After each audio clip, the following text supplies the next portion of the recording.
भीम ने दुर्योधन की जंघा उतार दी थी। वो खून में लथपथ होकर रणभूमि पर गिरा हुआ था। बस कुछ ही समय में दम तोड़ने वाला था, लेकिन भूमि पर गिरे हुए ही उसने श्री कृष्ण की ओर देखते हुए अपने हाथ की 3 अंगुलियों को बार बार उठाकर कुछ बताने का प्रयास किया। पीड़ा के कारण उसके मुंह से आवाज धीमी धीमी ही निकल रही थी। ऐसे में श्री कृष्ण उसके पास गए और कहने लगे कि क्या तुम कुछ कहना चाहते हो?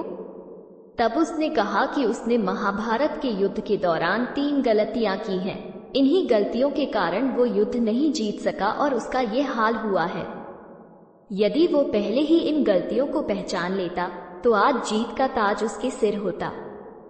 श्री कृष्ण ने सहजता से दुर्योधन से उसकी उन 3 गलतियों के बारे में पूछा तो उसने बताया। पहली गलती यह थी कि उसने स्वयं नारायण के स्थान पर उनकी नारायणी सेना को चुना। यदि नारायण युद्ध में कौरवों के पक्ष में होते तो आज परिणाम कुछ और ही होता। दूसरी गलती उसने ये बताई कि अपनी माता के लाख कहने पर भी वो उनके सामने पेड़ के पत्तों से बना लंगोट पहनकर गया। यदि वो नग्नावस्था में जाता तो आज उसे कोई भी योद्धा परास्त नहीं कर सकता था।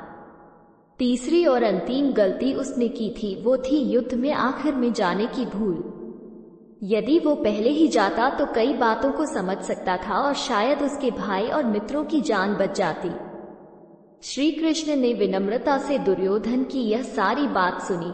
फिर उन्होंने उससे कहा, तुम्हारी हार का मुख्य कारण तुम्हारा अधर्मी व्यवहार और अपनी ही कुलवधू का वस्त्राहरण करवाना था।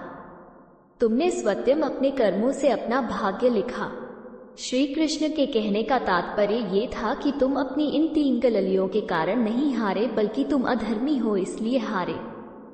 ये सुनकर दुर्योधन को अपनी असली गलती का एहसास हो गया। भारत की बेटी को इतना प्यार देने के लिए धन्यवाद। कृपया वीडियो को लाइक करें और चैनल को सब्सक्राइब करें। आपका दिन शुभ हो।